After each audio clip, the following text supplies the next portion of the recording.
ভাবুন তো, আপনার সন্তানের জ্বর হয়েছে, আপনি ফার্মেসি থেকে একটা অ্যান্টিবায়োটিক কিনে খাওয়ালেন। কয়েকদিন পর জ্বর কমে গেল, তাই ওষুধও বন্ধ করে দিলেন। কিন্তু কয়েক মাস পরে আবার জ্বর হলো, আবার একই অ্যান্টিবায়োটিক খাওয়ালেন, কিন্তু এবার ওষুধ কোনো কাজই করলো না।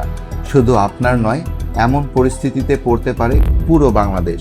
চলুন জেনে নেই এর পেছনের বাস্তব চিত্র।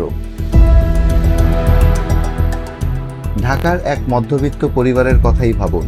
গলা ব্যথা, অফিসে ছুটি নেওয়ার সুযোগ নেই, তাই ডাক্তারের কাছে না গিয়ে পাশের ফার্মেসি থেকে অ্যান্টিবায়োটিক কিনে খেলেন।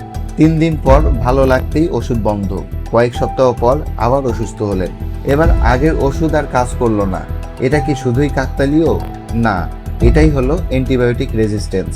অর্থাৎ বারবার ভুলভাবে অ্যান্টিবায়োটিক ব্যবহার করতে করতে ব্যাকটেরিয়া এতটাই শক্তিশালী হয়ে যায় যে একসময় ওষুধ তাদের বিরুদ্ধে আর কাজ করতে পারে না।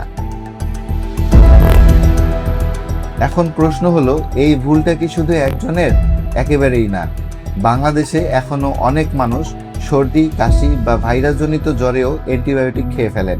আবার অনেকেই চিকিৎসকের পরামর্শ ছাড়া ফার্মেসি থেকে ওষুধ কিনে খান, অথবা পুরো কোর্স শেষ করেন না।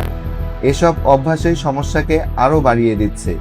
গবেষণায় দেখা গেছে, বাংলাদেশে স্বেচ্ছায় অ্যান্টিবায়োটিক সেবন ও অপব্যবহার অ্যান্টিবায়োটিক রেজিস্ট্যান্স বৃদ্ধির বড় কারণগুলোর একটি। চিকিৎসকের পরামর্শ ছাড়া অ্যান্টিবায়োটিক খাবেন না। নির্ধারিত কোর্স শেষ হওয়ার আগেই ওষুধ বন্ধ করবেন না।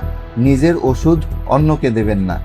মনে রাখবেন, আজ অ্যান্টিবায়োটিকের অপব্যবহার করলে আগামীকাল হয়তো এমন একটি সংক্রমণের মুখোমুখি হতে পারেন যার বিরুদ্ধে কোনো পরিচিত অ্যান্টিবায়োটিকই আর কাজ করবে না।